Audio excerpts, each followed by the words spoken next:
We'd like to call the meeting together. Heather had to step out for a moment, but she's here and everyone is here. The first item on the agenda is the branding, the work session agenda.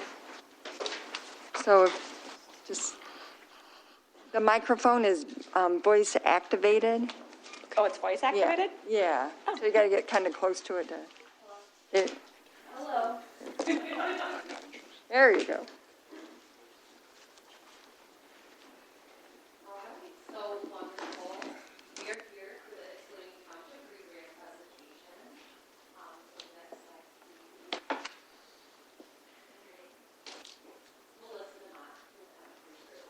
slide, please. There it is. Now it is. There it is. Yeah. Oh, perfect. So first up on the agenda, we have M3 group introductions.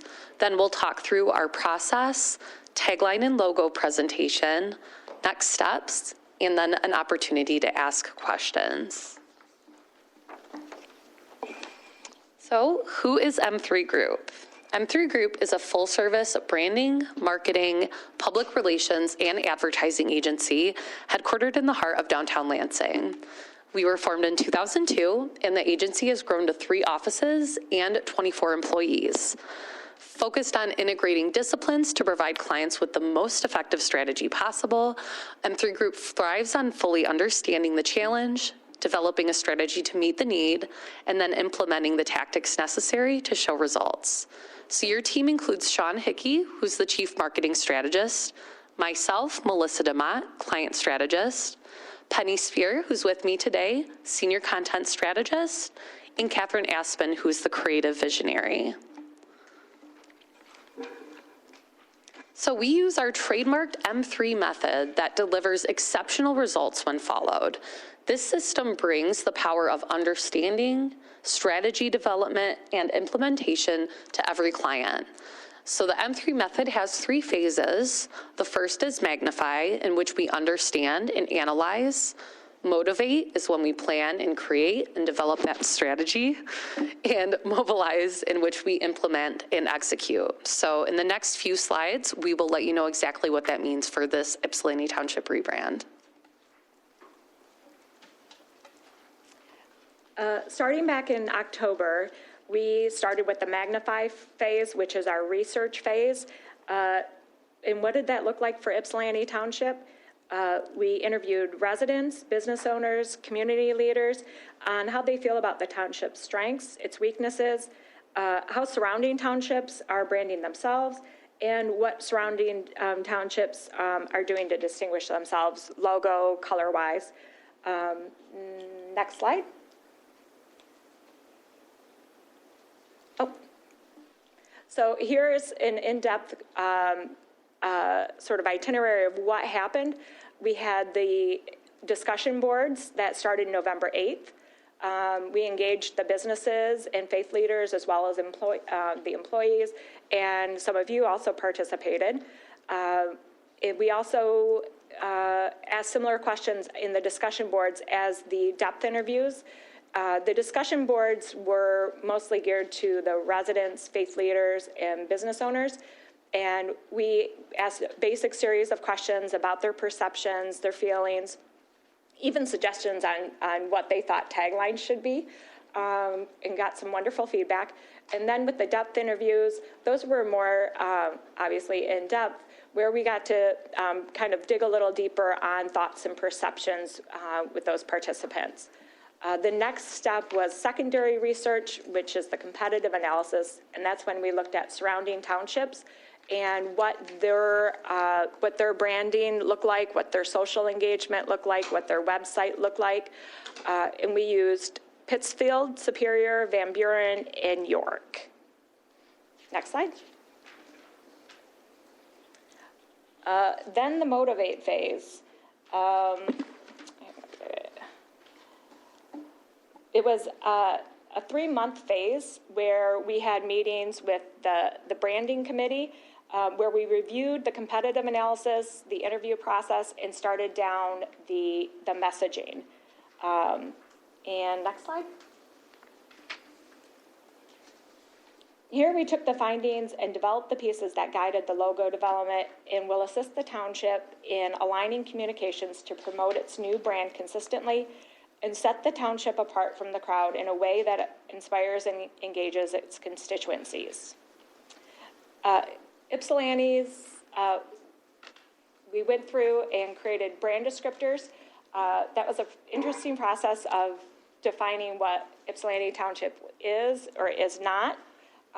And we use those words to help guide the look and feel and the ultimate tagline, so we could kind of focus on those sort of feelings that being part of the township evokes. We created key differentiators, and those are the main points of the Ypsilanti Township of access to parks, Ford Lake, access to surrounding communities, so it's a great place to live and easy to get to higher education, surrounding communities for employment, and also a strong educational K-12 district here. We also talked about audience segmentation. Who particularly would your new messaging be, directed at?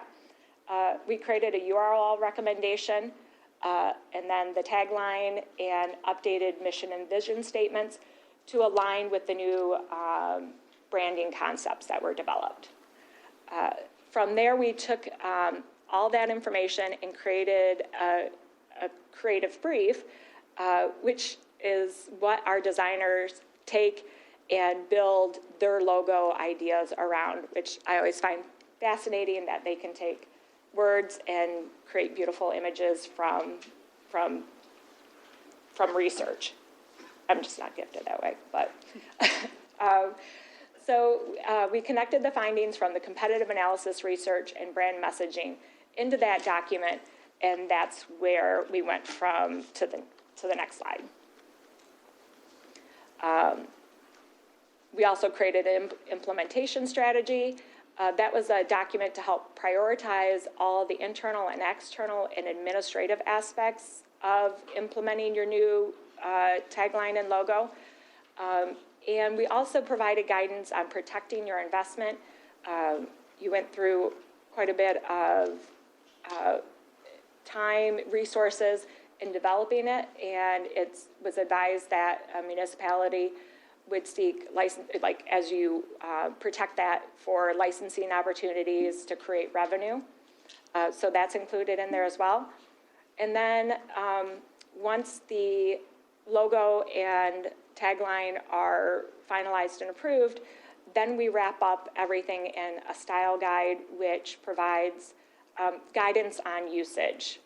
It'll include a lot of the research and those key differentiators that we talk about, your mission vision, color palettes, inappropriate content usage for the ultimate, for your ultimate logo. Next slide. So after that's done, we then go into the mobilize phase, which is the execution part, where you implement it. You update your website, finalizing seal, flags, and review and refine and tweak anything that we need to do as we look at some of the properties that the logo will go on, what parameters need to be accounted for. We have our standard letterhead, business, merchandise, and things like that. But as you start to implement, you will find places where it was a little odd fitting. So we'll work with you on that. Deliver all the final assets, and wish you all the best. Next slide. And tagline and logo. Oh yeah, I get this fun part. Next slide. So all that work went into our recommendation. The original tagline was a community of opportunity. What we found in applying the research is that you value your diversity, you value your historical significance, you value your natural surroundings, and your location.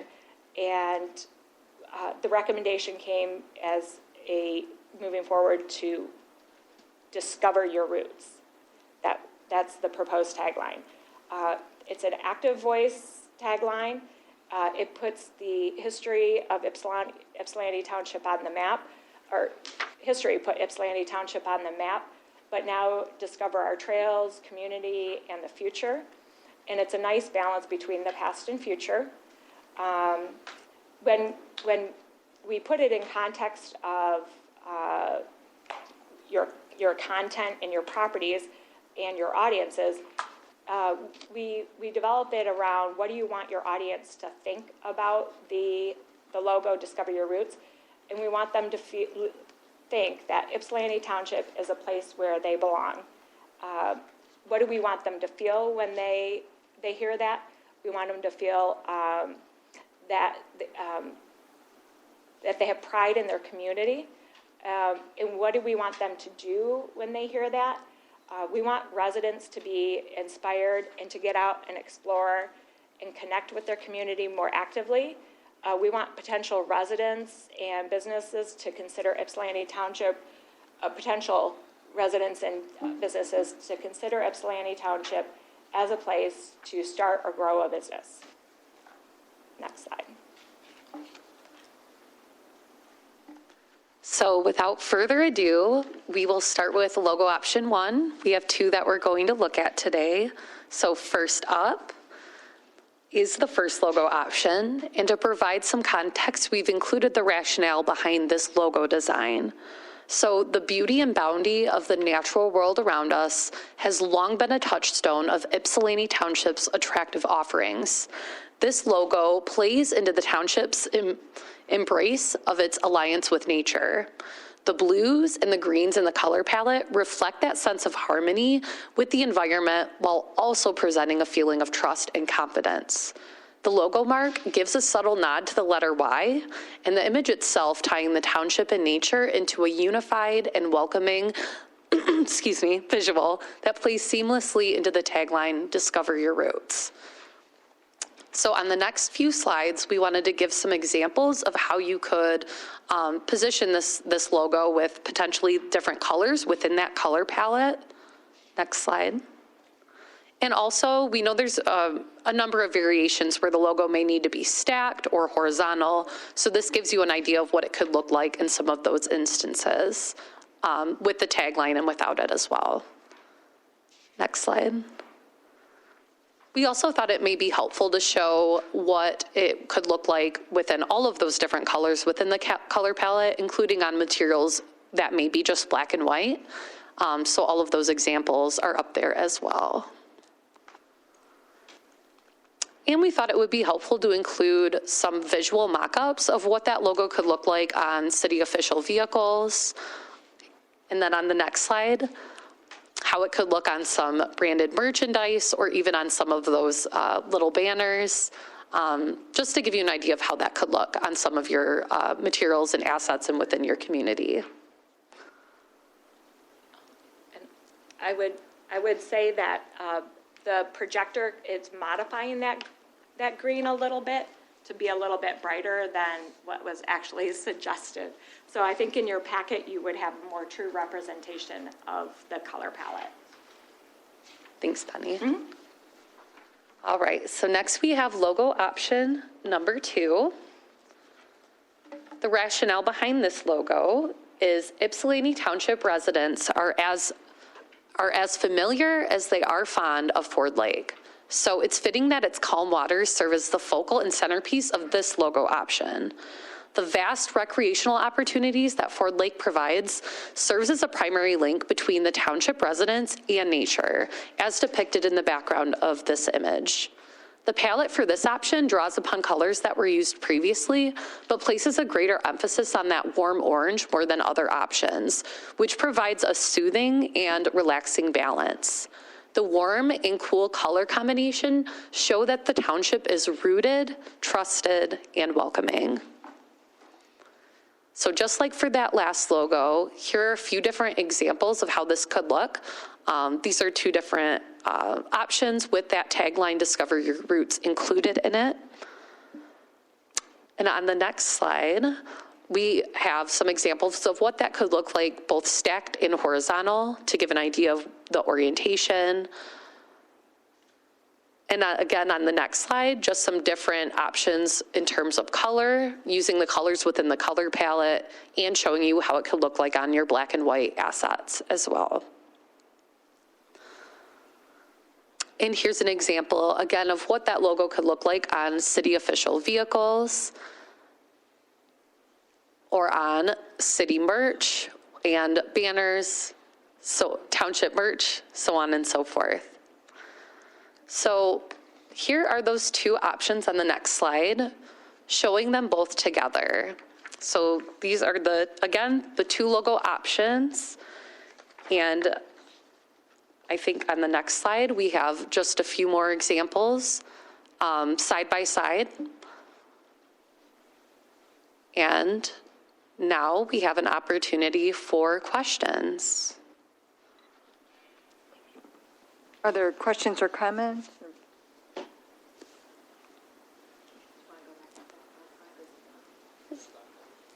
Trustee Odd? I just have a couple that I had shared with Mike and Heather earlier. Thank you for all the work you put in. I mean, they both look nice. One of my bigger concerns, if Lisa could go back just to the second logo where it's on the banner. It kind of emphasizes, yeah, that one there. One of my concerns is there's a distinction between the city of Ypsilanti and Ypsilanti Township. If I'm driving down the highway on that banner or on the vehicle, what stands out to me is Ypsilanti, not Township. And that goes on to both logos. There seems to be a greater emphasis on the word Ypsilanti than Township. And at least for me, there is a distinction between the two. And I would like to see that highlighted more, where the Township comes more to the forefront than maybe the word Ypsilanti. That's a great point, Stan. And then, I said one more, sorry. And then on the second one there as well, I'm guessing the white is the sunset, and that's the lake on the, okay. It just reminded me more. I didn't know at first if it was a river or a road, and so I didn't know if there was a way to make that more of a downward-looking projection to show more of a lake rather than a river, because we don't have a river that I'm aware of anywhere in the township. So those That are is my a only great, two. yeah, thank you for that, Stan. We can absolutely take a look at these logos and revisit them in terms of making sure that township is a bit more prominent on these two logos, and to make it a bit more obvious that in this logo it is a lake. There are certainly ways we can do that in terms of design. Thank you so much. Other comments or questions? No. Madam Chair. Yes, Yeah, I just trustee. wanted to actually say that Stan was thinking the same thing as me. So I had the same comments as Stan. So. Wonderful, thank you. Trustee Chair. Swanson? Yeah, so along that vein, I think since I looked at this, the one building on this side has been maybe touched up a little bit, because feedback I gave was the confusion with the water tower. It's better, but I still think, if it's a distance, like Stan said, driving by, that could be confused with the water tower, which is a significant landmark in the city versus the township. So something would have to be done there. A little bit more tweaking. Sounds good, thank you. Trustee Peters, did you have something? Oh, yeah, I just want, if Lisa can go back to the emblem that says Ypsilanti Township with the orange and the white, and it has Ypsilanti Township at the top, Discover Your Roots at the bottom. Is that a seal? Yeah. Now, would that also be used on the trucks too, or that's just the banner and the seal? Is it versatile? Can it be used on the trucks also? Yep. So we give just a couple of examples of how this logo could look. There's so many different variations, and we would absolutely work with you to make sure, if you'd like this on the trucks, we can provide that file. We would want to make sure that it's consistent across the It's assets. basically similar to the other one, but it does bring out the Ypsilanti Township at the top, which I think looks better, and then Yeah. Ruth and Bob, because you could see Ypsilanti Township instead of Ypsilanti, like Stan said. But I thought that still looks, kind of, maybe what we're looking for, Sure. some of us. Thank you. Madam Chair. Mr. Newman? Yes, I have a question. It's an excellent presentation.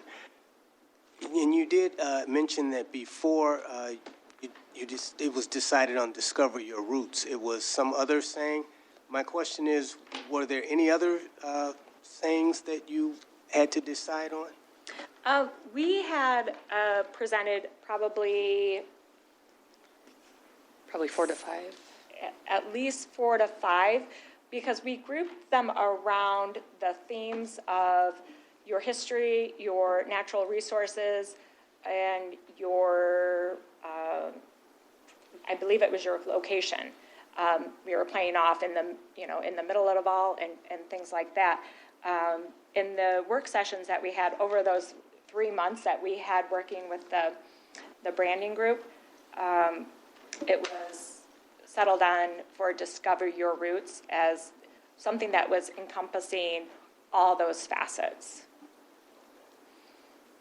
I think what I mentioned was the past one was a community of opportunity. That's where we started. That was your original tagline, or your current tagline. And that, just for historical purposes, like that was just put on, on our paper and on our marketing, but it really wasn't done professionally. It's just something that we, because that's how we felt at the time, but it's not a professional. White Town is an email address and a website. It's not a marketing like, this is. So that's a history of it. There was no professional that did that. We thought that was a good message to let people know that, and we have so much diversity to celebrate, and that is our roots, is part of the diversity.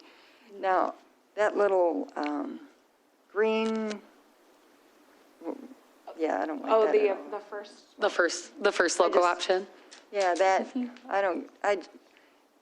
I don't get that one at all, just saying. Not that I'm just, if you're asking for my opinion, I don't understand that one at all. But it's a bended Y when I read it, but I don't see it when I look at it.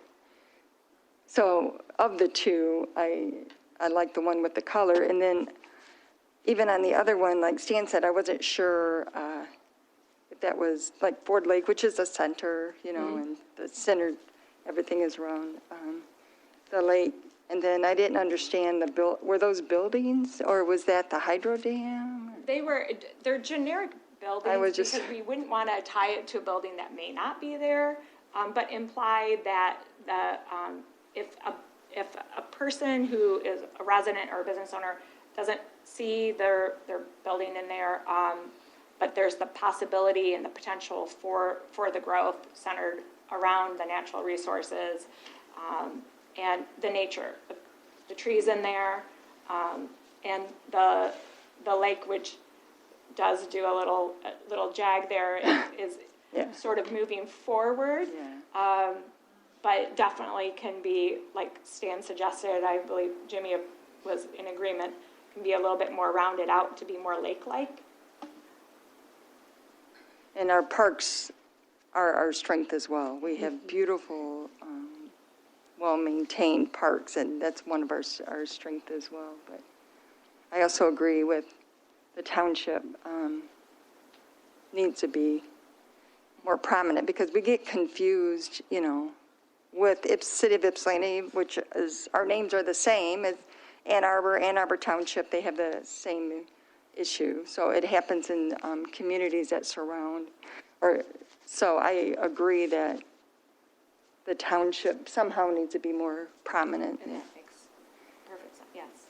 And I'd like to see the other options maybe, just to see what they were. You said there was 7 or 8 of them? We did 7 or 8 taglines. Okay. When we got to this point, our designer took the creative Gotcha. brief and created these 2 logo options. And then we'd probably is it the vision to put it out to residents and groups for feedback and whatnot? Well, I believe that's a decision for the branding commission or Okay. committee and the trustees to make. I feel like our next steps are to take the feedback and work with it, and then bring it back to the committee before it does go further down. Okay. I mean, because if people here are seeing it, I'm sure the residents that we interviewed are probably going to have the same reaction, especially to how small the township was. That was mentioned in the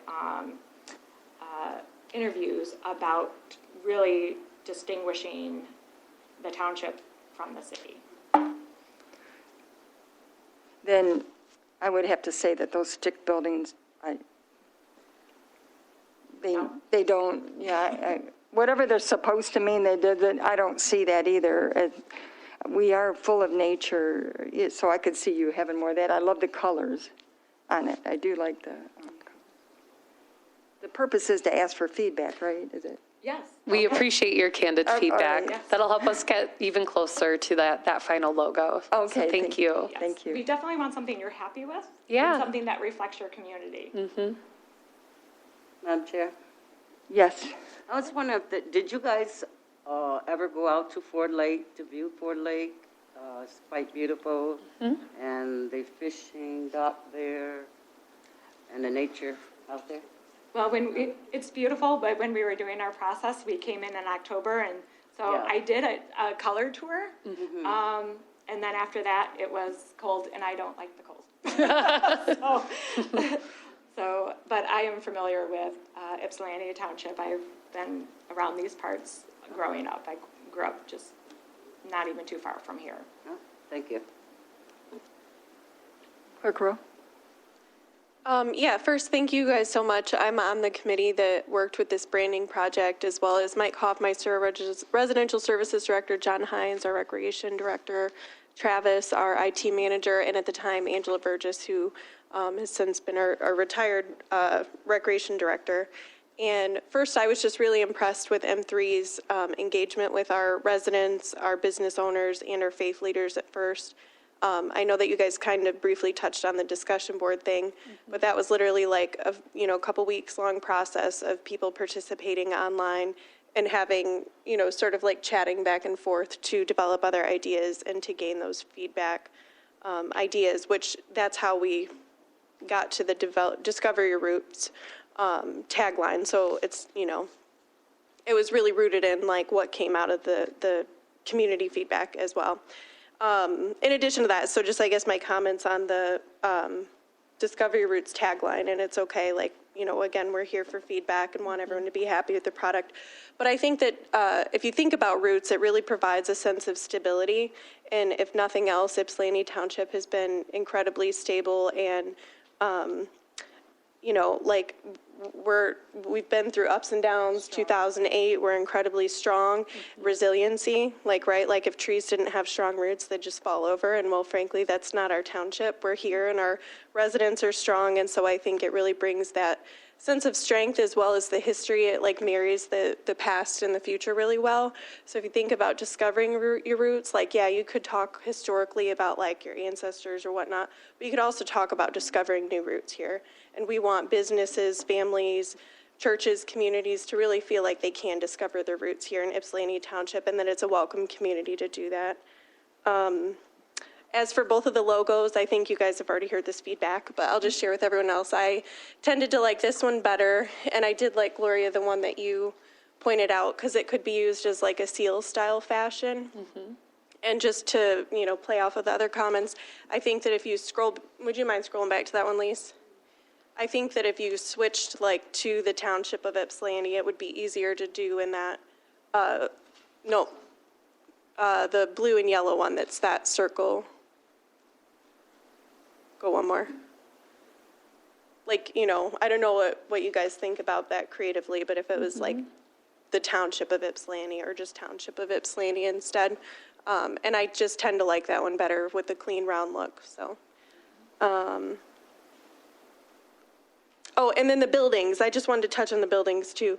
So I asked like one of those questions, like, what is that tall building? We don't really have tall buildings here, but also, thinking ahead into the future, like, we also want to think about growth and development and what our township could look like 50 years from now. So, but I also do like the idea of maybe the hydro dam, but I'm partial to the hydro dam. So anyways, thank you. Thank you. Trustee Swanson? So the only other thought, if we're focusing in on this one, is when I look at I like the fact that there's two sides on both sides of the lake, because that is our community. But then, if that's where we are as far as the lake goes, you really can't connect the two parts of our community without something that's bridge-like. So, I'm not a designer, but I know the importance of connecting both sides of our community. We've got to have a bridge. You literally cannot do it. You can't get to both sides without a bridge, so that's something to think about. Thank you. Does any people in the audience have anything to say? Yeah. You can go to the microphone and just give your feedback on it, yeah. So my name is Kristen Howard. I really appreciate and enjoy both designs, but I think if you were able to kind of merge the two, in essence, instead of, hi. Okay. Is that better? Sorry. To potentially merge both of them, I realize the idea of trying to grow our community in 50 years, we could have buildings like that. But as of right now, we are not that. And potentially turning that into the bridges at over Ford Lake. I actually got engaged at Ford Lake throughout those bridges. My husband proposed, and that just brings back memories, thinking about building my roots here. I've had my family here. Our families have grown up here. And I would love to bring that and potentially add the Y to it. I don't see it as a Y. When you mentioned a Y, I didn't look at it as a Y. I saw it as a leaf. As our community, we are a huge area of nature, which is another reason I love living here. We have the cities there, but the nature and the Y, it all just kind of came together.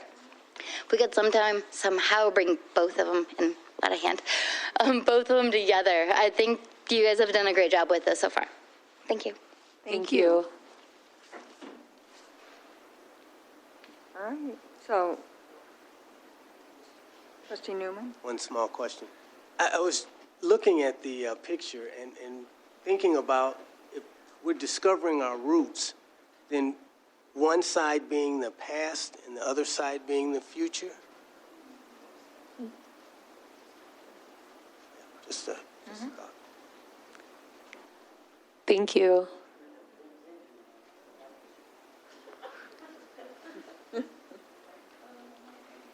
All right. Thank you so much for the presentation, and Thank you so much for your time. It's been a pleasure. yeah, nice to meet you. Nice to meet you too. Thank you. The next item is agenda review, and I do know that the chief wanted to go over the bids for the fire pump stations, and there's several of our firefighters here as well, so Chief, is it all right with everyone if the chief goes first? Thank you.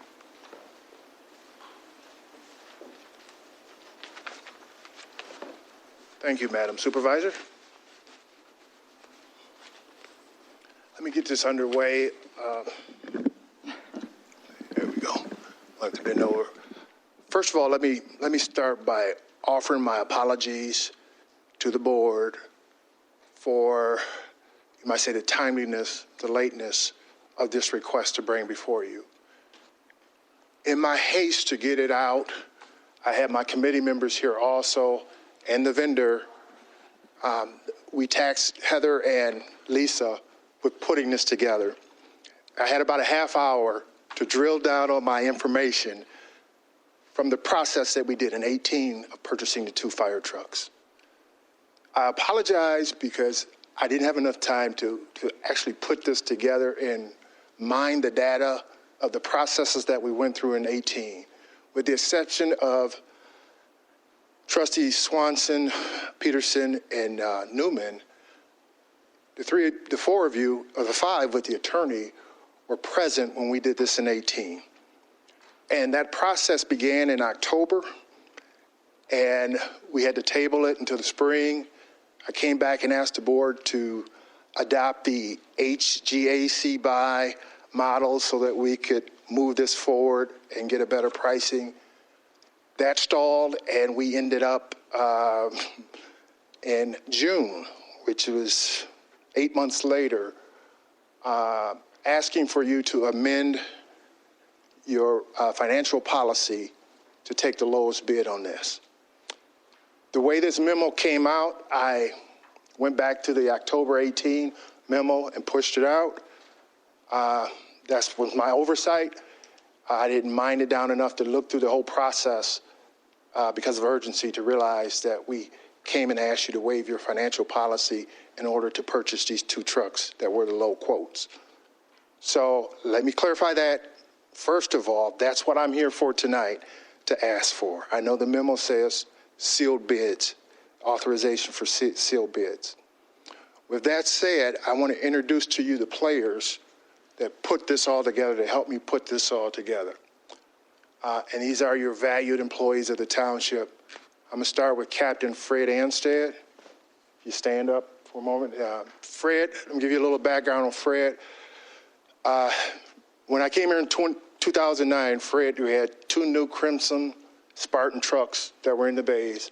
Fred was on the truck committee at that time also, so he was very instrumental in putting together the specs for those trucks. We also have Steve Walgren, by the way, who's our new fire marshal, sorry. And he is new to the truck committee also, but at the time he was on our truck committee, it was before his promotion, his ascension to fire marshal. So he was at the rank of lieutenant, which has valuable input into the development and specs of these trucks. David Brule is on the committee. He's been here about 5 years? 6 years.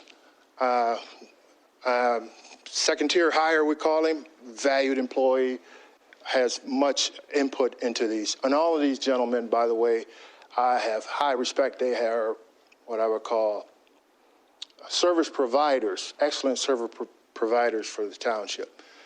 Last and not least, he's not part of the truck committee, but I do want to introduce to you our newest hire. Mason Fector is a township resident. Go ahead and stand up and let him take a look at you. So he is a township resident. And I'm glad to introduce your employees back to you. Last but not least, I invited Matthew Holsey, who is with the CSI group, but he represents Spartan, Spartan Crimson. Okay, let me give you a little background on Matt. Let me slow down a minute. I'm getting a little nervous. I know you all are excited about that Rosie truck when we bought it here, but the engineering behind that truck is this man right here. He put it all together for us. We came up with the concepts, and we'll get into some of the details of what Rosie represented because we were combining 2 trucks into one. But it was his engineering prowess, and he's been on not only the Rosie trucks, but the 2018 purchase of the twin engines. His fingerprints are all over that project also. So that's why I invited him here tonight, so he can explain the things I can't present to you guys. Okay, let me get underway with this. I do have there it is. It's up, the PowerPoint, and I don't know if Lisa shared it with all of the trustees. Okay.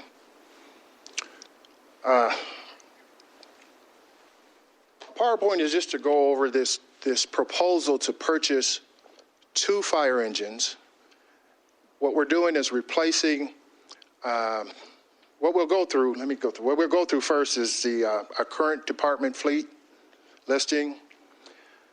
We go over the factors that involve the replacement of our truck.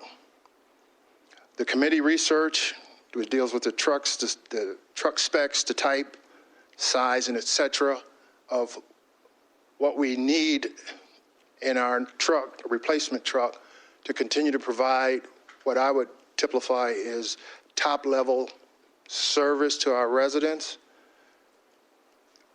Actually, it goes beyond our borders because of our AMA agreements, but I'll get into that a little later. And the vendor specifications based on the research. And lastly, our recommendation we'll get into. As you can see that's posted, our fire department fleet consists of all engines. All of those are fire engine pumpers. We'll start at the top. Our engine 14, 3, and 4 were the trucks we purchased in 18. They're 3 years old, or in 19, excuse me. They're 3 years old. The Rosie truck we purchased in 16, 6 years old. Our twin Crimsons, we call them, from 2008 that were purchased in a tandem. They're 14 years old now. They're in reserve status, by the way, and we still have a 23-year-old engine, and it's called a ladder, but the ladder doesn't work on it, but the pumps do. And we are, up until this morning, I think our Reserve 2 was our frontline truck that we were using because Rosie, as you recall, had to have a cylinder head replaced on it. If you go to the next slide. I do have and this is reflective of the wear and tear, you might say, of our engines. The mileage on those two twin 19 trucks are about 30,000, a little over 30,000 in 3 years, so we're averaging 10,000 miles annually. The Rosie truck is a little higher tally because it runs out of our headquarters on Fort Boulevard. That's our busiest district. So it has more miles on it, and it gets more use. When we combine the two trucks, we used to have a rescue truck that we rolled out of our headquarters station. We ended up, the concept behind Rosie was that we had to put all of the equipment, more equipment, so we needed a larger truck. But we also needed it to be able to take the ability, I think at the time I was looking at 2,900 calls. And that was 6 years ago. So you can add 100 calls per year to this truck. Also, and I hate to go to this place, but with the ambulance, the shortage of paramedics in the ambulance, we're starting to see a fallout to where we're only supposed to go on priority 1 and priority 2 calls, and they're sending us on priority 3 calls to hold, in my opinion, to hold down that patient care until they arrive, which could be 10 to 15 minutes later. Okay, going down the list, we've got the Spartan Crimsons. As you can see, they were well over 100,000 miles on both of those trucks. And the older LaFrancis that we're still using at Frontline has 150 and the latter 100 and basically 108 respectively. Any questions?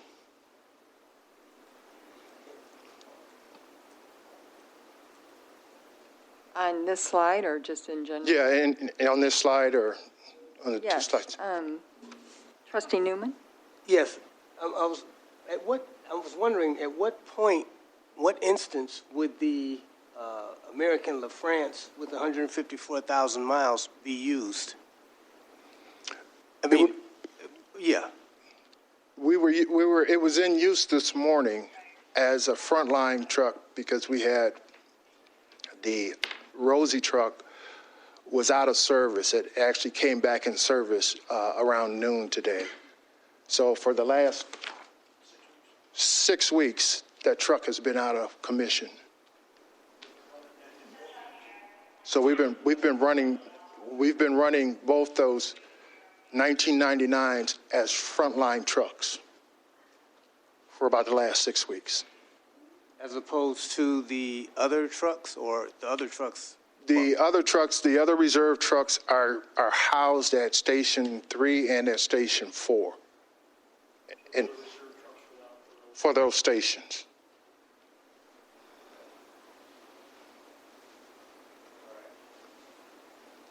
So, Madam Chair, Yes, trustee Peters. so, Chief Copeland, so the ones who have the, I'm going to take my mask off and hear a bit better. The ones that have high mileage back in '08, as John was stating, 1999, and so on, with 100 and something thousand miles. We are still using those, but 2019, those are on the front line, Yes. correct? And so what happens, I mean, how high do you decide to get rid of those trucks with the high mileage? Are they sellable? What happens when you purchase new ones? That is an excellent question. And one more. Okay. How many would you need? How many are you asking for? I didn't read your whole package. I apologize. I had a couple appointments right before I came here. How many at this time? And let me go back because I think I had to think about this. Huh? He's asking for 2. Thank you. So we haven't bought any lately. We have not approved any. I know, didn't you get bids at one time So for new trucks? we purchased the 2 in 2018 because our fleet was in constant repair. So we Okay. bought those 2 trucks to help out with the Crimsons. You can see where they were at the high mileage. The LaFrances, I went to a staff at command class, about a 10-month class here 3 years ago, and my paper was on truck maintenance and when they need to come into reserve roles. About 100,000 is the mark where a fire engine should go into a reserve truck roll and not be used on an everyday basis. Okay. As you can see that the 2016 Spartan's at 83,000 at 6 years old. It's the busiest fire engine in Washtenaw County. And it's getting to the point, we just had to do the major overhaul on the top end of the engine, $17,000. So it's going to start to get that wear and tear because it's being used so much. So the 2 new trucks that we're asking to purchase tonight would replace that the 2016 Spartan would now go into reserve role. We would be getting rid of the 2 American LaFrances. They would be salvaged. They're actually in demand because American LaFrance is out of business and people try to get those to refurbish old fire trucks, that kind of stuff. And then we would keep one of the Spartans as a reserve and the 2016 Spartan as a reserve. Got it. So then we would have 2 brand-new engines, 2 engines that are 3 years old, 3.5 years old, as our frontline engines to respond. And then those American LaFrance, those kind of go in a retiree situation. They're gone because people don't even use them anymore. No, they're gone. So you don't get any money from this. We'll try to sell them, or they'll end up going for salvage. But they should sell even for a little bit because they are desirable. Just in the people that want to, like a classic car. LaFrance was a big name in the fire industry for a long time, and it went out of business in the mid-2000s completely, and no one's bought the name. Can you tell me if you retired some before, just an estimate, what kind of money did you get for that? And did it go back into your budget, or does it come back to our personal budget? That would be they were called FMCs. They were on a Spartan chassis. We sold 2 to the city of Jackson, I think for 2010 about $10,000 to $15,000. I don't remember the exact price. And then there's still one sitting back here that needs to go out for salvage. So it goes back to your general funds? So what's that? Does that money go back to your general funds? I believe it does. It goes back into the fire. Yeah, it goes back into the fire fund, yes. Okay, thank you. That was great. Thank you. Well, I'm glad it's on the work session, which is, your memo actually talked about having a work session agenda, and it's good to do that. And I and Heather actually met with the team of the fire department. We discussed this and about the need to get it and the problems with supplies and there is money budgeted for this year, and there's also money in reserve, so you do have the dollars to get it. The only challenge is, team, is you're supposed to have some quotes because it's such a large purchase. Sometimes it's single source, and I understand that. And it being a stock truck versus that's a difference too, because right? I don't know if Yeah, they have them in stock. This is more customizable. The biggest reason we're trying to stay with a single source is because that's what the rest of our fleet is. We use the same company, we use the same mechanic, and so everything stays single source that way. We have a true dedicated Spartan mechanic if anything goes wrong with these trucks. We're not trying to outsource that as well. It wouldn't hurt to get a comparison cost though, when you're 1.4 million, I don't think. So I'm in charge of vehicle maintenance for the township's fire department. When you start trying to get all the different vendors in, if the things with the spec sheets that you're trying to get different bids, some companies won't bid because they don't do that process. They do a different process. And it really kind of muddies the water when you try to, we did that in the 2009 trucks, the 2008, 2009 Spartans, we did this bid sheets, and we only got 2 bids back. Most companies wouldn't bid on it because what we wrote in our bid sheets was what we wanted, and most vendors don't use that. Is that true for what's called a stock truck though? I thought cheap. Stock truck, what a stock truck means is the company is just building it on their line. They don't have it sold. Most trucks that they build are sold before they build them. They'll build 10 to 15 stock trucks a year that have no frills, or, they'll be this setup or that setup, and sometimes you get lucky and it works for you, and sometimes you're like, no, that really wouldn't work for our department. The 2019s were stock trucks, but they mimicked a lot of what our other trucks already had, so we were able to make those work, and we had a little bit of upfitting done by CSI in 2019. So I think you all have a lot of knowledge that I don't have in purchasing trucks. They're probably similar in cost, I would guess, but I'm not sure, So the 2 trucks that we're asking for tonight are a little different. One is a replica, very similar to Rosie. It's got to be the same length, same size body and everything to house all the equipment. And the second engine is kind of like what we would call an engine 14.2, like the 99 of France. It's smaller, carries enough equipment to be the second truck out the door, but if we had to make it the first truck, we could get enough equipment on it to still service the community.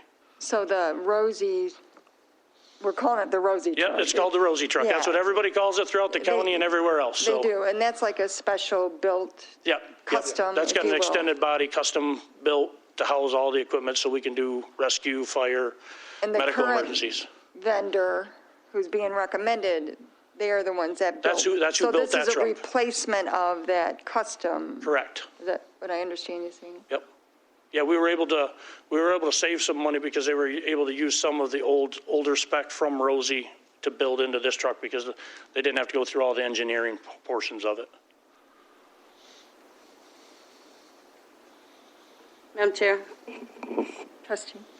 Yes, so if you purchase these trucks, how long will it take for you to get them? It seems like you need them right away. I understand the process. It would take 18 months. The smaller truck will be about 14 months, and we're trying to up that because we changed some engineering stuff, so it's more like a stock unit. So we're trying to get that around the 14-month mark. And then the completely custom truck that will replace Rosie will be 18 months. It's a whole nother year or so, so you almost have to put it in now to get it.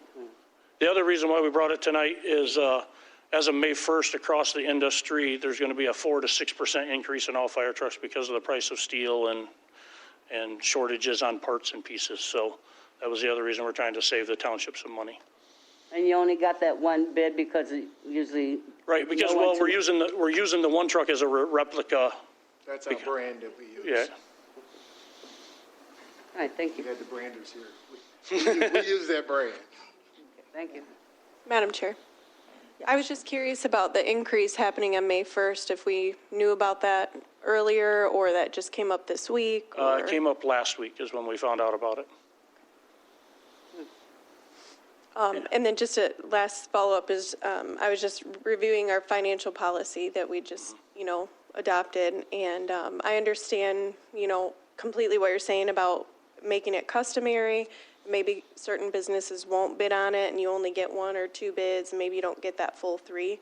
But it's really about the practice to me of going through that process and allowing it out on the open market for people to bid. And if Spartan's the only one that bids, then that's totally great and we'll go with them.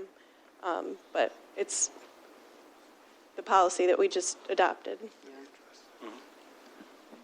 To your concern, Heather, I did talk to Giovanna earlier today about it. And if you recall, in 2018, we went through the HGAC buy. So I did go to that.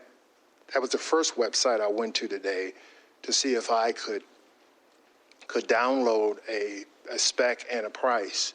And unfortunately, they are no longer doing the invitation to bids. So they shut the process down, I think, due to COVID, probably, when was it, June of 21. So they shut that process down. Then I went to a second source, which was called Sourcewell. And I think you guys may be familiar with it. I don't know if you're familiar with Sourcewell. And I just wasn't able to get a bid off of that source for a fire truck. But I can gladly try again to see if we can come up with a figure that we can compare to. If I could just follow up, Chief, with that, and I appreciate your effort, and I know that you guys all work real hard on this, but in our financial policy, something of this cost is a sealed bid process, which goes through my office, and we put it out on BidNet, and, you know, so it's not the same as like getting the 3 quotes, which it sounds like that was more the process you were hoping to do. And so I'm not trying to like be a Debbie Downer, but like it's a lot of money, and you know, following the bid process is so important to me. Fully understand. I'm just trying Sorry, to get it to you. I fully understand. I fully understand. My aim is to try to get this before you to try to make this happen, and we'll follow the steps necessary so that everyone's comfortable with what we're doing and that we're following the policy, the township financial policy too. But it was a sense of urgency to kind of get this before you due to the spike in the May increases. So, and I think Matt will get into some more of the, you might say, savings through how to purchase that can save us some more money, but I can't speak to that. So. I definitely, like as one board member, support. Well, we need it, and because of COVID, there's been just a delay in everything, and I definitely think we need it. But I do think we need something to compare it to, which I know our fire department is conservative, and they're always looking for the best cost. I know that, but for people who don't have all of that knowledge and understanding, and per our policy, at least we have to have, and if it comes back, like, I don't know, could be, it says minimum of 3 written or sealed bid. Yeah, and we could do like, put it out, I mean, this is very specific, so it's easy to put it out for a week and get a bid or comparison and hope you can get it.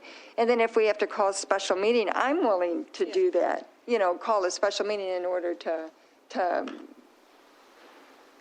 help expedite it. Yeah. Okay, I'm not discouraged. I'm excited about the prospect of purchasing fire trucks, and whether it's with Matt, which I hope it will be, but whomever, I'm advancing that platform to say, hey, let's get this done.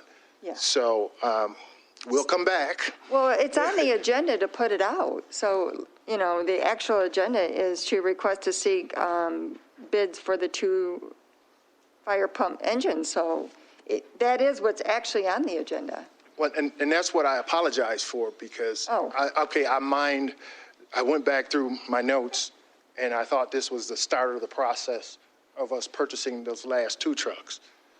But then upon further review, after I sent this memo out, I realized that was in October. Come June, we had to waive the financial policy in order to do it.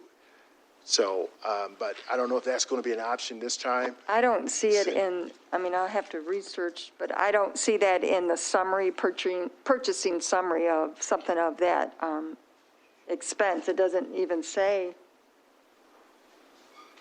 it doesn't say waiver, but I'll have to go through it even more. No, I'm saying in 19. Oh, in 19, yeah, in that was 19, different. That's what we did. Yeah, it might have been. We have a new financial So we have a policy new that we policy, just so, adopted, and it's really, I'm pretty sure that it'll probably end up with the same recommendation that you have, but I do think it's a good idea to get comparative quotes. as if it was your money, which it is a fire department money, but it's taxpayer money, and just make sure that, it's Hey, I'm a competitive. resident. Huh? I pay taxes. And a resident, so you I understand. pay a lot of taxes, too. At least that's what I Yeah. think I hear people saying, right, is you'll be willing to come back for a special meeting and get it out. You have the specs already, although they're voluminous. The specs are very, very, like 300 pages or something. Attorney But I do know that That's one. the vendors understand them very well. They understand specs very well. So Yeah. is it all right if we We- proceed with what's on the agenda to seek the sealed bids and then call a special meeting if necessary? Absolutely. Is that all right? Thank you. Madam Chair, and I would just add, Chief, if you want to work, if, that proceeds tonight and we do approve that, if you want to work with me and we can get the RFP posted tomorrow. Absolutely. Okay. Okay. Thank you, Board. Madam Chair, I just have one. Yes. Okay. Is there a likelihood with the purchase process, is there a likelihood of a vendor bidding low and then as time goes on, needing more, going up higher? We've never had that issue before. Now with Spartan CSI, we've always actually come in a little we've actually usually come in a little bit under our bid. So, but we've never went, that I can recall in my last 12 years that we've went over, so. I'm sorry. So thank you Swanson. for the presentation, and thank you to the fire department. I'm grateful for the service that you provide our residents. I'd like to learn more about the extra runs with the priority 3, not tonight, but at another time, just because if we're going on a run and that's not something we anticipated and it's due to the circumstances, that is going to put mileage on our truck. So I'd just like to learn more about that, because if it's because of shortages and there are other funds available, maybe we need to be seeking to find out what we can do to help supplement that, because I don't know that that's going to be a situation that's going to be resolved anytime soon. And I just say thank you for doing that. I know that's what you would do anyway, but thank you for taking care of our residents. People are working really hard, and you're part of our first responders, and I know that you've been working really hard. And so I just want to say thank you, but I don't want to lose sight of the fact that that's putting extra miles on our trucks, and maybe we've got to look at another way of looking at other entities and figuring out how we support that. So thank you. You're welcome. Okay. Any other questions or comments? Yeah, I just had Sure, one, Alden. Fred, since Trustee Newman brought it up. So the price I'm seeing here is not going to go up, even though it says that it doesn't include any change orders or additions that could be applied during production. We don't expect it to go up from what could be approved at a later date. That is correct, but as of now, we have this truck pretty much as similar to, there could be some surcharges. That's the other part of the May 1st thing. Surcharges and percentages go up that are out of our control. Like I said, in the 13 years I've been doing this, we've always stayed under, we've always budgeted where we need to be, and when it comes down to it, we've made some cuts that keep it under budget. Okay. And then I guess I'll ask the question, and I always seem to. We're buying 2 vehicles of this cost. I see there's a discount on each one. Is there a greater volume of discount if you're buying 2, especially if it's from the same vendor, rather than 2 separate discounts, one larger one? Yes, there is a $15,000 savings purchasing 2 vehicles at this time. Plus, if you look at the payment schedule that I believe, I don't know if that got provided in your notes, there's discounts that way as well. Okay, yeah, I am looking at that. We get the 15,000, just under 15 on the That's if you pay. Legend Series pumper, Yep. if we pay the full amount up front. Yep. And then there's a $21,000 savings if we pay up front on the Star. And then if we purchase them both at the same time, there's an additional $15,000 savings. So if we pay at the same time 100%, you're saying it's roughly, 50,000 there, But if we go past the May 1st, then we're going to get an additional $50,000 in charges. So in a way, we would be saving about $100,000 if we can do this before May 1st. Okay. Okay, thank you very much you. for Yep. all the time and effort you put into it and to the We will, provide. we'll come and see you and we'll work with you to get it sent out. Thank you, Heather. All right, thank you. Thank you, Board, for entertaining the truck purchase. I think I had two more items. I just don't know what the order. Sure, go ahead, You want to go?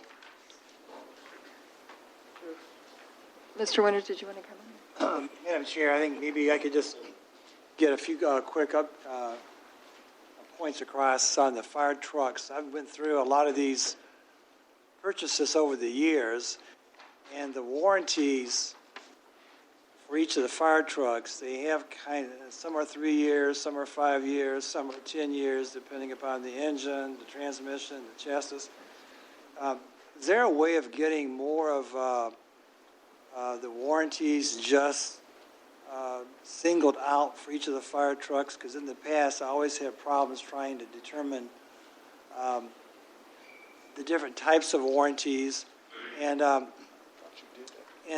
that was always a struggle because someone has to track the warranties at the fire department. I'm sure it's probably, Fred or somebody doing all that, but that's quite a undertaking. They were always kind of buried in the documents, and I've seen some of those in a standalone format. And maybe I saw a reference to a PDF format, but I'd like to see those warranties pulled out before, at some point in time, I'd like to see those warranties and compare those. And I guess the only other comment for the board would be, if you pay 100% up front on trucks that won't be delivered for 14 months or 18 months, it just kind of gives me a little pause, only because of what's the uncertainty going on in the whole national economy as to having all our money out there tied up at $1.4 million. It's a lot of money to tie up for 18 months. 14 months, 18 months. So I didn't know exactly if the cost savings would be offset by us maybe doing more of a financing. I don't know. That was just kind of a concern for the board on the financing, but on the warranties, I think it does go with the specifications in some form, or in one way or another. I should see the warranties. Okay, I'll defer the warranty conversation to Matt. However, when we did I think it was the 2016, the Rosie truck, and the prepaid discounts were, and I think I put it on here also, they were a disadvantage, because if you were coming out of the general fund, I believe it would have. It would have been more of a cost savings not to go with their program, if I could put it that way. And that was, I listed it as a disadvantage, but in this case, I'll let him explain the warranties and some of the prepaid discounts if he wanted to go there, because I think there might be a higher incentive to purchase 2 trucks and to do the prepay. So in regards to the warranties. Could you give your name for the record? Sorry, my name is Matt Holzai, General Manager with CSI Emergency Apparatus. So in regards to the warranties, in each section of the specifications, so when we look at the chassis has a warranty. The body, as far as the construction of the body, stainless steel or aluminum, it has a warranty. The pump, the multiplex, which is the electrical section of it, has a warranty also. They are in each section of that specification. When the trucks are delivered, so on delivery, all of those warranty documents are signed by the chief or his designee, and those are the actual warranty documents that it starts from that date. That 2 years, that 5 years, that 10 years, or the 20-year for the stainless bodies start from that date. So the documents are actually, and I can get the documents unsigned and get those to the chief for you to review also. In regards to the prepaid discounts, so looking at prepaid discounts as a municipality, as a township, you guys have to look at that. Is it going to behoove us to down pay that amount now and get that savings off the top end? Or can we invest our money now and pay further? Where's the biggest benefit? And I think that's where you were relating to. And most municipalities look at that. Where's the biggest bang for your buck? I can't make that decision for you. We have those discounts available. The one discount that doesn't have anything to do with it is the $15,000 multi-rig purchase. That's if you purchase both rigs at the same time, that is happening whether you prepay or you don't prepay. All right, Mr. Winters.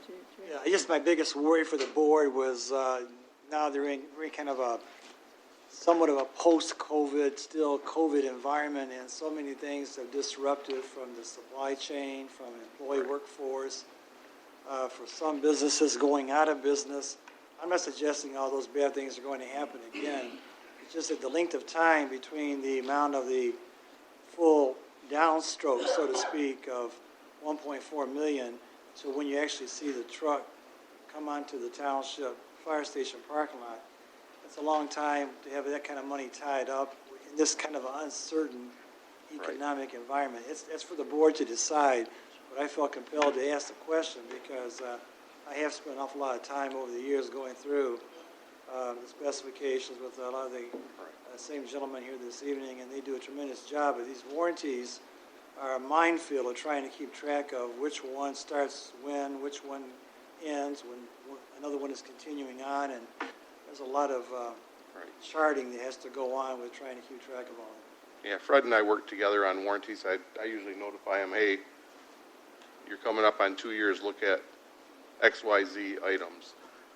As far as your money out there, down payments, prepayments, we did include a bid bond in this. What a bid bond is an insurance policy. If, like you suggested, a business goes under, if that happens, it's an insurance policy. You get your money back, you get the rig built. We at CSI are a manufacturer. We have honored those bid bonds for other manufacturers that have gone out of business. We've completed the trucks for the municipality. So that is one, I guess, feather in our cap as a company. We are a manufacturer also. And I need to see those bid bonds too. I won't keep you talking tonight. I'm sorry. So I have not seen this. I mean, Fred did give it to me, and I'll go through it. But the bid bonds and things like that are pretty important. All right. Thank you very much. Thank you. I have one last question. Yes. And basically, it piggybacks on Attorney Winters. Couldn't these trucks be a capital purchase versus paying all in one lump sum? I mean, could the trucks be purchased over time, paid for over time as a capital expenditure? And we have done that in the past. The difference is, do you pay up front in the very beginning? Right. Or do you, pay 50% and the other 50% when upon delivery? We have financed trucks before, but we do have a capital millage for the fire department. And one is actually budgeted, and there's enough in the reserves to buy the second one, so. Okay. Well, yeah. So you could, yeah, we have done that in the past. Yeah. It's just that there's better, I wouldn't say better, but more use of the money up front as opposed to just paying for it, just a question. Thank you. Thank you. All right. Thank you. You guys good? Gentlemen? Thank you. Thank you. All right, we're going to go through the agenda now. There's a consent agenda, which has the minutes of the April 5th work session and regular meeting. I provided some minor changes to Clerk Rowe. Are there any questions or comments on that? Statements and checks? Treasurer's report? Attorney's report? I'll save it for the board meeting. Okay. Sorry to say Your Honor, I meant to say. That's a new one. Okay. Number one is the second reading on Resolution 2022-04, which is the proposed ordinance to amend the Township Fireworks Ordinance to allow the celebration of Juneteenth. Our current fireworks ordinance did not allow that. This will amend it to allow the celebration on June 19th. And this came to us a couple ways. One was from a young man who, I didn't mention his name because he's a juvenile, but he approached us a couple years ago about the possibility of doing it. And then there were two other residents that contacted me last year because it became a federal holiday. And they didn't want to violate our ordinance and get in trouble over the fireworks ordinance that we currently have. So this will amend it to include that federal holiday on our list of fireworks. Any questions or comments? Under new business, we have the request to approve the Stage 2 final site plan detailed engineering and development agreement for Range USA, which is located at 660 James L. Hart Parkway. Jason, our planning director, will go through this. And I believe the petitioner is here as well, the vendor. So, yes.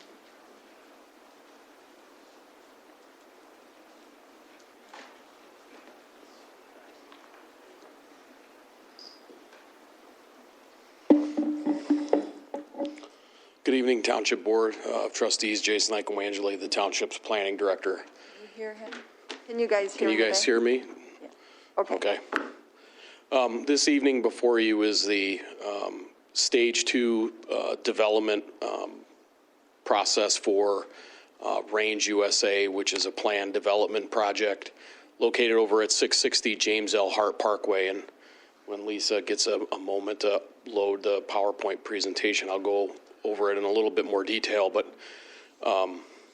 if you could go to the next slide, Lisa, please. So just to give you a project overview, this project is a 15,000 square foot indoor gun range. That 15,000 square feet is broken up into some different interior spaces that include about 11,000 square feet of that building will actually be used for 20 indoor target shooting ranges. 3,000 square feet of it will be used for a retail sales floor, and about 785 square feet of the building will be used for classroom space. Approximately 74% of the building will be dedicated to the shooting range itself, or the lanes. This indoor gun range falls under the category of indoor recreation in the township zoning ordinance. And at the time that this project was submitted to the township, which was October of last year, was considered a principal permitted use in the B3 district, which was the underlying zoning of this planned development area. And so the timeline to date is pretty extensive. This is probably one of those projects that's gone to the most public meetings of any other project since I've become the planning director. This will be its fourth public meeting, including a public hearing that was held on this project. So on January 11th, the Planning Commission approved the preliminary site plan for Range USA and recommended Stage 1 approval to the Township Board of Trustees. That was after holding a public hearing to take comments from the public on this particular project. And at that time, one person from the public showed up. It was the general manager from Range USA, which is Ann Arbor Arms, which is another local shooting range that's located in Scioto Township on Jackson Road. So the Planning Commission recommended Stage 1 approval to the Township Board, and subsequently on March 1st, the Township Board approved the Stage 1 Plan Development Plan. And then pursuant to the Plan Development Ordinance, Stage 2 Final Site Plan, detailed engineering drawings were submitted to our office along with a final development agreement for this project. And it was deemed ready to go before the Planning Commission on March 22nd, 2022.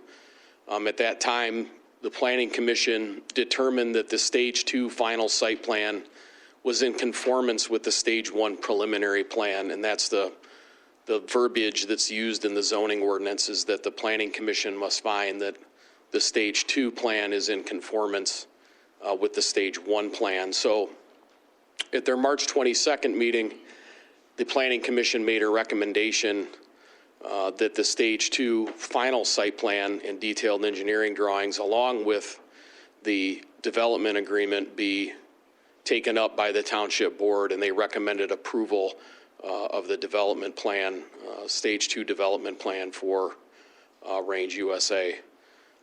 And since then, there's been some work on behalf of McLean and Winters and the Planning Department to work with the developer to really bring into the development agreement a lot of additional items that weren't there at the Stage 1 draft that speak to safety and also gun safety with regard to, issuing or releasing firearms to a prospective buyer. But I'll go over that in a little bit more detail on another slide. If you can please, Lisa, to the next one. So this is just an overview of the neighborhood and the land uses that are adjacent to where Range USA would be, is proposed to be located. So they're looking to locate in this parking lot that was a part of what was Burning Bush, which is now Bank Supply. This parking lot has been largely underutilized for a number of years, as Bank Supply really they're not open to the public. They're an online retailer for bank supplies and also supplies for things like casinos and people that handle money.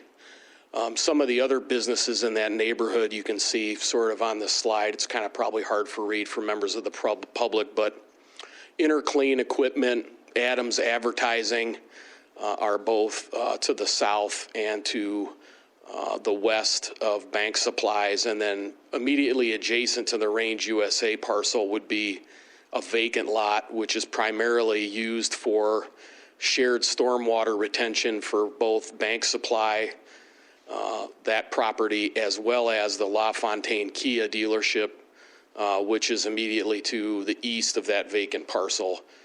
And then you can see the Fairfield and the Hampton Inn. So this particular piece of property is very well isolated from what you would consider, uses like churches or residential districts. In fact, they're separated by I-94 from what would be the closest residential district to this particular parcel. So it's in a neighborhood that's being used for commercial activity. A couple of the things not listed, but you can see the McDonald's rooftop and the Buffalo Wild Wings, although they're not labeled. So there's a broad mix of uses here, all of which are more industrial, trade-related, and commercial in nature. And again, directly next to this parcel, it's vacant property that's used for stormwater retention. If you can move to the next slide, please. And so this is sort of the final site plan arrangement that is a part of the final plan that's been submitted, that incorporates all of the remaining details and comments, not only from our office, but all the outside agencies. And so this project, again, utilizes what's basically an underutilized parking area that was used by the church at one time, but largely sits vacant now.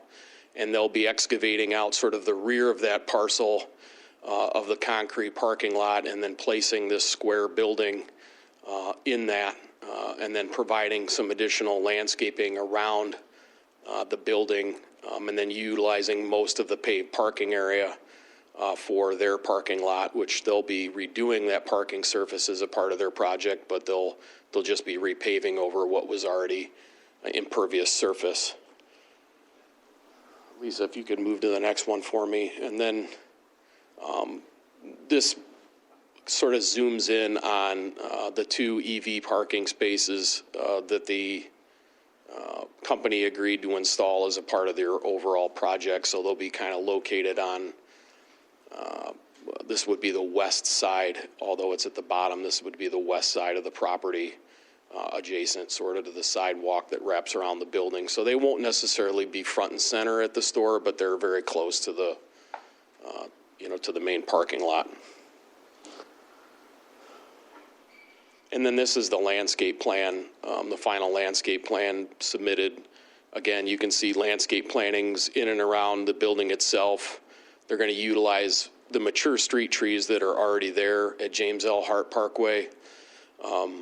We recommended that they leave those in place because those trees are probably 20 years old at this point. And then they'll be supplementing landscape plantings throughout the rest of the parking lot. And then as a part of this development agreement, they've agreed to use native Michigan plant species and then eco-friendly landscape materials and products as a part of their overall upkeep. And then this is the final facade treatment that was agreed on by the township and the developer. Their branding uses an orange color that I think we've spoke about in the past, and some other iterations of this building had much more orange on it. They were able to still keep that orange band, but it's a little bit more muted. Again, this building uses the same kind of quality and color of building material as other businesses and developments in and around the James L. Hart Parkway, Joe Hall Drive, sort of the Washtenaw Business Park area. So this building will, will use some architectural deviations in the front facade as well as different brick treatments and some colors. The windows in the front are false. They're made of spandrel glass. The very top of those windows are actually real to let some natural light into the building, but the real glass portions of those are very, very high off the ground.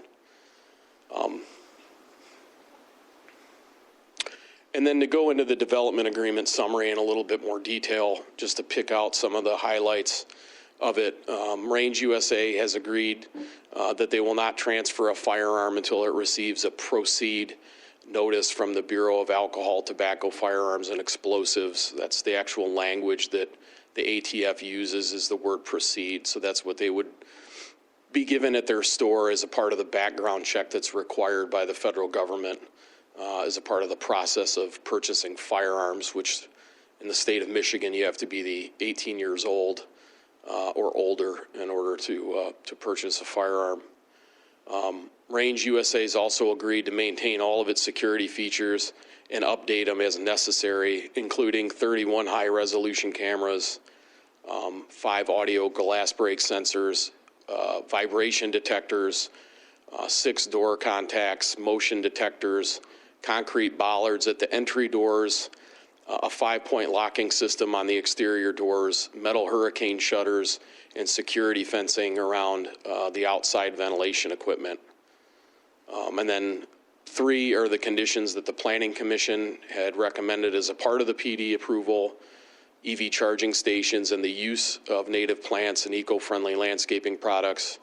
And then 4, the development agreement also just contains what is a lot of standard language or provisions that directly relate to the development, including, the bonding issues, long-term maintenance of the site, responsibilities of the developer and the township, easement conveyance, and a lot of other standard development language that go into our development agreements. But particularly items 1 through 3 are the more specific items that are just part of this particular development agreement. Item number 4 is just to call out that a lot of the other language that's in there you would find in other development agreements, both commercial and residential.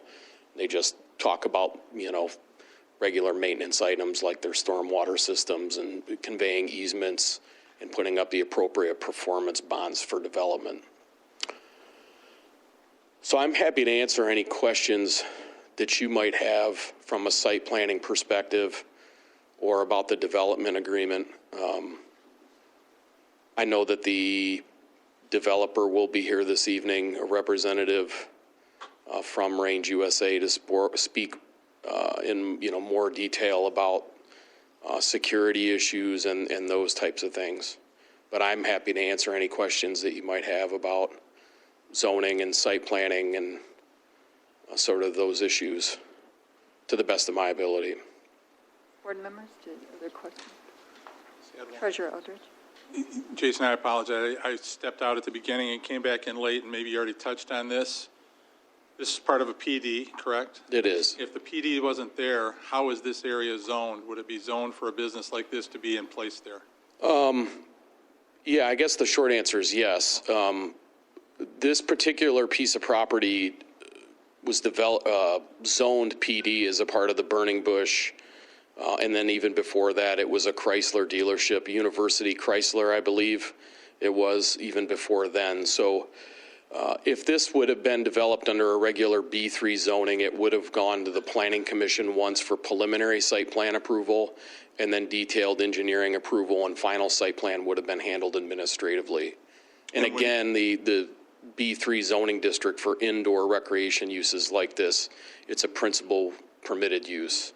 I would say that the fact that this isn't a PD agreement gives the township at least the ability to address these extra concerns with regard to safety and firearm purchases that we wouldn't otherwise have had this just been a straight zoning.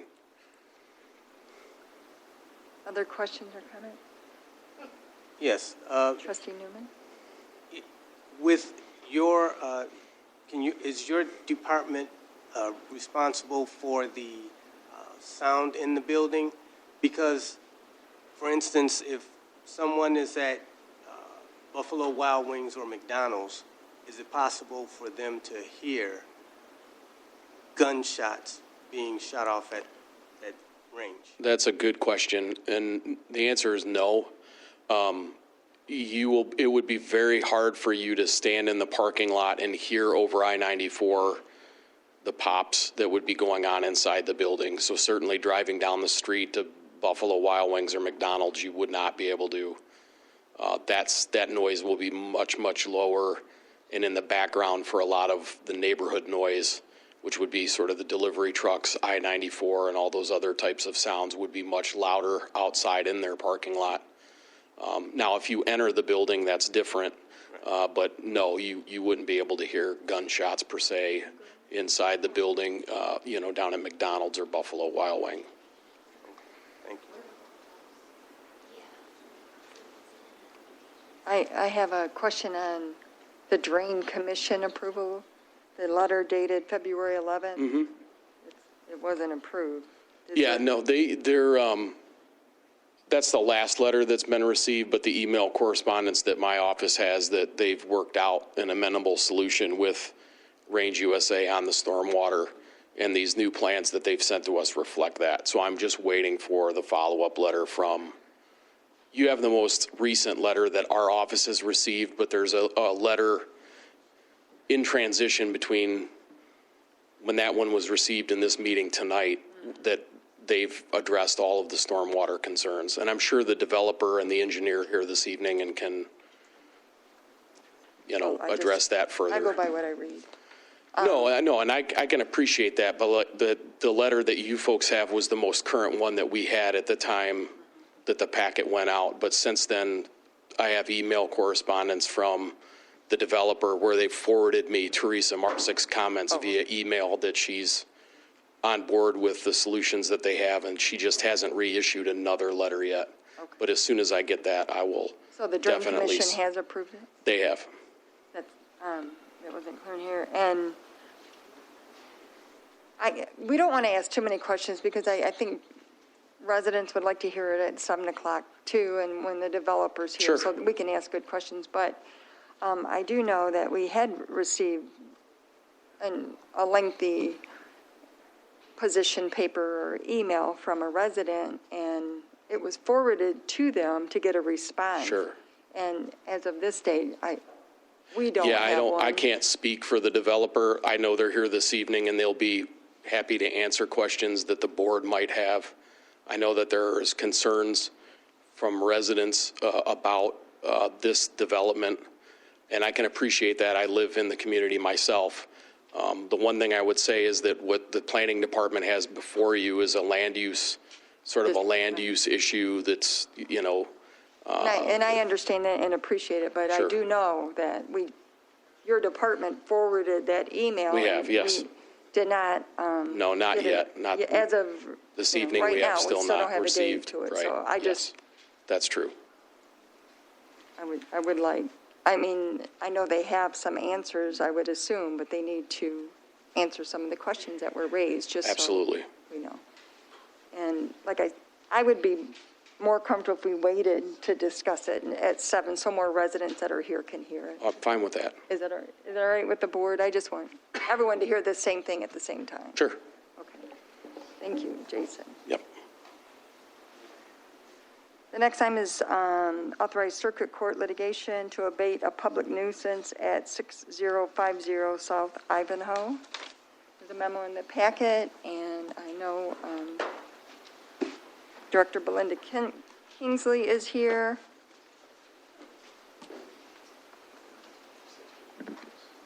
You gotta lower it.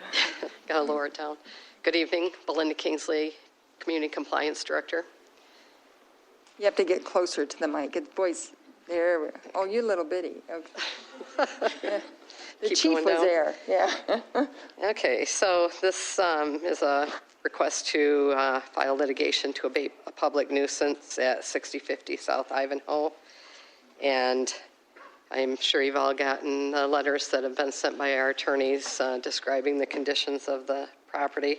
So I won't go into that, but essentially it's a property that's just been neglected for years, and it's, at this point, it's abandoned and needs attention. And despite our best efforts of working with the mortgage company that's in control of the property, we haven't gotten a response that has addressed any of the issues that are going on with the problem.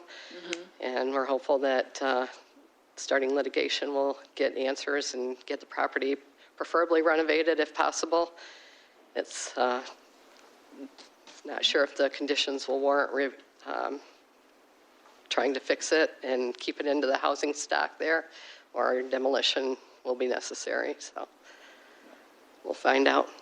Questions or comments regarding it? Thank you, Belinda. So we have a few more minutes. DTE lighting, which is for the agreement for the municipal street lighting on Huron Street for the walking path, which is Phase 1 from Huron River Drive north towards the city limit. Phase 2 is the bridge reconstruction, and there's going to be lighting on that as well. But the bids came in on that, and they were $2 million over. So the state, we met with the state, and they're trying to figure out another way to pay for that improvement, but we're going to proceed with the contract for the actual installation of the bike path. Correct. Good evening. Mike Hoffmeister, Residential Services Director. The master services agreement you see in front of you is with DTE to install 24 streetlights. That will be done in coordination with the installation of our multi-use path, which will be completed this year. And this agenda item is contingent upon a budget amendment as well. Mike, I just have one question, and I tried to find it in the agreement. Did it say that they were the Cobra lighting? Yes, they're the exact same lights we put on US 12. US 12. I didn't see that in the agreement, so maybe I missed it, but if you could, I could have missed it, so. Questions or comments on this? This is a... Yes, trustee. So if I'm looking at this right, the orange is the path, is that right? That's correct. And so will there be, like, there's a section where it doesn't look like that's just not part of this project? Existing. Or it's coming, or It's that's already existing, there? right? It's existing path. That's correct. There is some existing pathway there where you see the lights north of the orange section on the west side of the road. That does exist in front of the, I believe that's Tim Hortons and the gas station. Thank you. Yeah, that does exist there currently. So we're making a connection from the south to that existing, but the lights will traverse further to the north. It will be staggered like US 12 is. Yep, every 250 feet, 300. Opposed to, 300. Thank you. sorry. Any questions and comments? And are they going to begin the construction of the path? I know we awarded the. Yeah, mobilization is scheduled for early May. We just can't get out of this winter, but we are slated, hopefully maybe early, but we're slated for the first or second week of May. Okay. Very good. Thank you. Thank you. The next item is just a budget amendment for the streetlight. Then there was a request to seek the sealed bids for the roof of the fire station on textile, and the request to seek bids for the asphalt replacement, and that was delayed last year. And then the request to seek the bids for the 2 fire pump engines that we discussed last time. Questions or comments? No? All right. Well, we have about 13 minutes before the 7 o'clock board meeting. So any other business? No? All right. So the 6:48